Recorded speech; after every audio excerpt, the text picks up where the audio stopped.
এই মুহূর্তে দর্শক বন্ধুগণ 2025-এ বিহার বিধানসভা নির্বাচনের কিছুটা সার্ভে রিপোর্টে CPM, Congress, BJP, RJD, JDU রীতিমতো এবার কিন্তু কংগ্রেস 100 আসন পেতে পারে সম্ভবত, বিজেপি আসন পেতে পারে সম্ভবত 80টি বিজেপি জোট মিলে, এবং আরজেডি তারা কিন্তু 53টি আসন পেতে পারে সম্ভবত, সিপিআইএম 10টি আসন পেতে পারে সম্ভবত।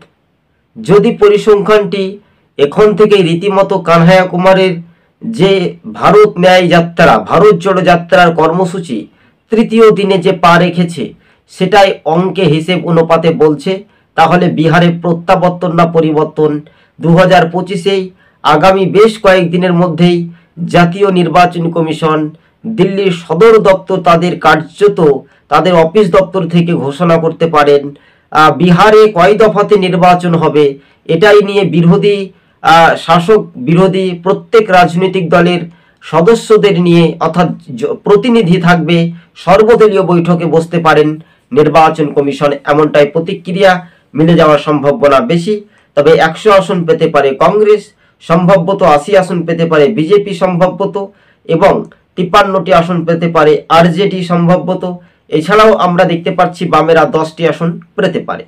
যে বুথ ফেরত জনমত সমীক্ষা পাহাড় থেকে সমতলের রাজনৈতিক, কিন্তু জনজাতি ভোটাররা ক্রমশ কানহাইয়া কুমারের মিছিলে দেখা গেলেও আদতে সেই ভোটের ফ্যাক্টর বা ভোটটা কি পড়বে দর্শক বন্ধুগণ, অবশ্যই সবুজবঙ্গ নিউজ চ্যানেলের পক্ষ থেকে আপনাদেরকে স্বাগত বা অভিনন্দন জানিয়েছি।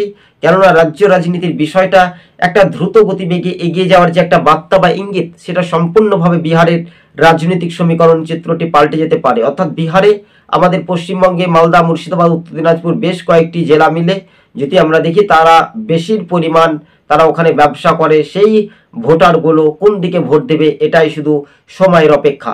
তালে তাল মিলিয়ে মানুষের রায় বা উন্নয়নের গতিবেগ সেটা কার্যত কতটা এগিয়ে যাবে না থমকে যাবে, কিন্তু জেডিইউ এর প্রধান নেতা অর্থাৎ যদি আমরা দেখি নীতিশ কুমার, এই নীতিশ কুমারের ওপর কিন্তু বিজেপি একটা ভরসা রাখছে। আর নীতিশ কুমার কোন দিকে পাল্টি মারবে সেটা সময়ের অপেক্ষা।